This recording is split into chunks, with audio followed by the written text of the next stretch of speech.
ladies and gentlemen, of course, the mayor of the great city of Las Vegas, Carolyn GOODMAN, and the former happiest mayor in the universe, Mr. Oscar Goodman. We're here to celebrate and honor the past. We're here to celebrate and honor the present, and celebrate and honor the future of Las Vegas Country Club as the tradition continues. So please join us with that. In 3, 2, 1. Hello, Dean Martin.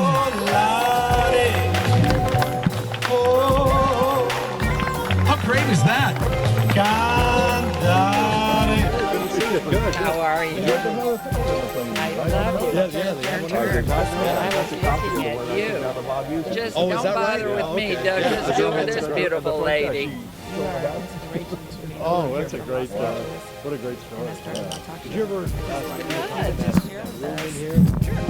little bit about your fondest memory of Mr. Dean Martin? Oh my gosh, you know, I think it was probably really as entertaining. I loved his shows on TV. There's no favorite moment because he just was such a unique personality and entertainer. And what came across was who he was. He was just a comfortable guy and loved to entertain, had a great sense of humor.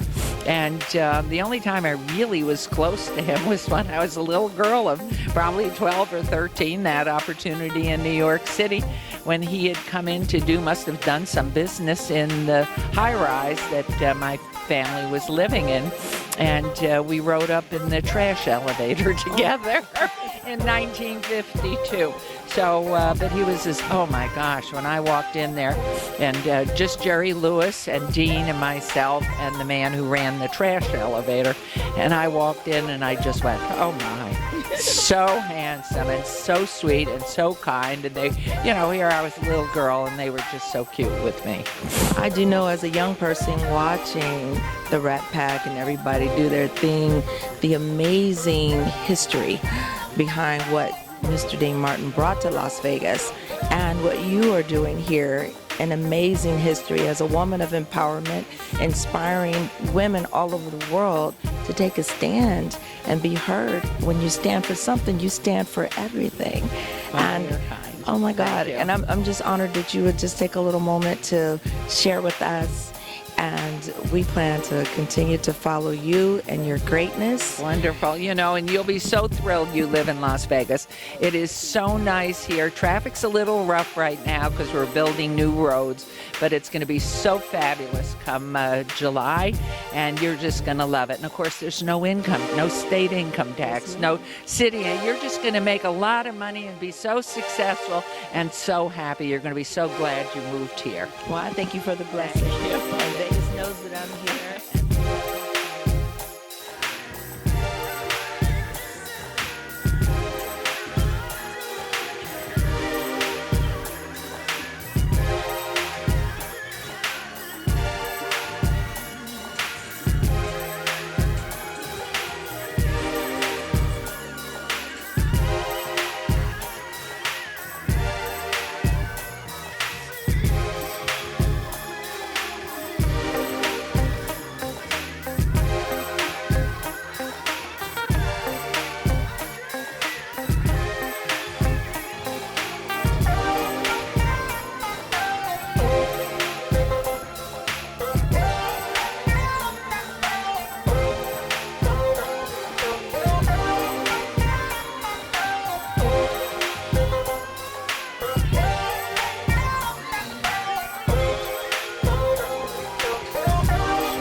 ladies and gentlemen, the mayor of the great city of Las Vegas, the Honorable Mayor Carolyn Goodman.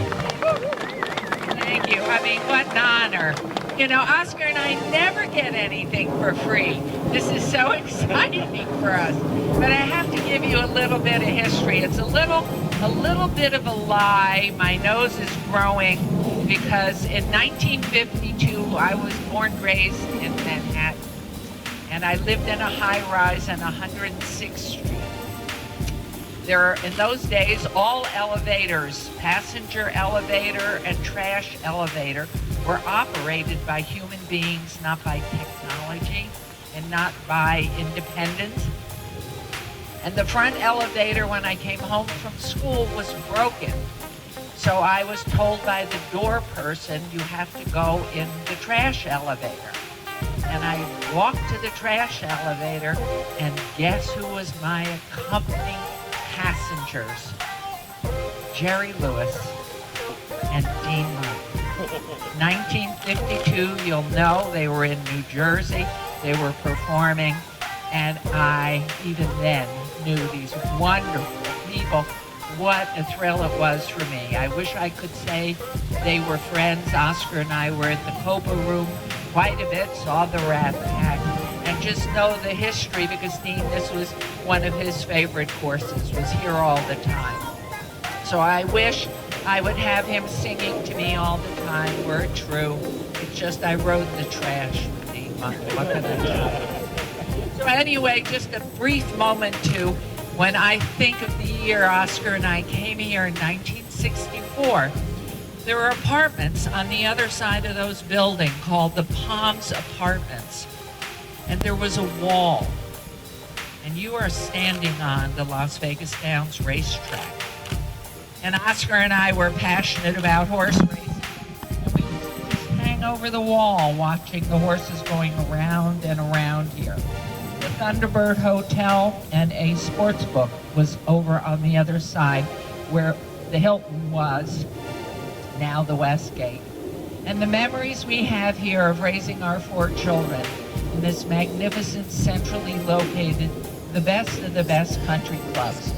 A country club that will be here in perpetuity because that's the way it's written into the laws of Southern Nevada and the legislature that this particular property around the outskirts can be developed. But right here, magnificent course, centrally located, and from everybody who plays golf, I understand it's just a great 18 holes.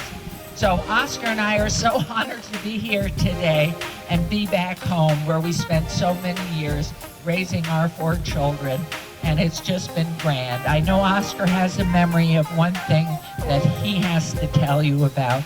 As you may know, before he was mayor, which he loved more than anything, he was a criminal attorney.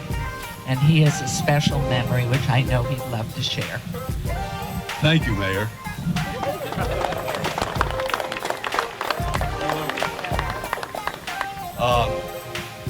It has a storied history here. When we first got here and I was a baby lawyer, I would see the names that made Las Vegas the town that it is today. Mo Dallas used to sit up there. Frank Rosenthal lived down the street. Tony Spilaccio used to frequent the room. And the thing that I remember best, you saw the movie Casino, where I starred with De Niro. There's a scene of a plane which crashed in this lake right here. And it really happened, folks. The FBI was trying to overhear through parabolic mics, and Spilaccio speaking to certain people out in the golf course area here, and the plane lost its energy and went right into that lake. And if anybody doubts it, go down to the Mob Museum. You'll see a picture of the plane in the lake at the Las Vegas Country Club. And how did you know I was going to tell that story? Just a few years with you. I wasn't speaking in my sleep last night, was I? Okay, well, this is great. It's great seeing some old faces, some new faces. It's great seeing the energy that's at the Las Vegas Country Club today. It's going to bring back the best times of Las Vegas. And we're going to make them into the current times of Las Vegas. And with the mayor at the helm, Las Vegas will keep on getting bigger and better, and will be the #1 city that it has become for time immemorial. So thanks for letting me say a couple things, Chet. And Mr. Lee, thank you. This is such an honor. We're just so thrilled.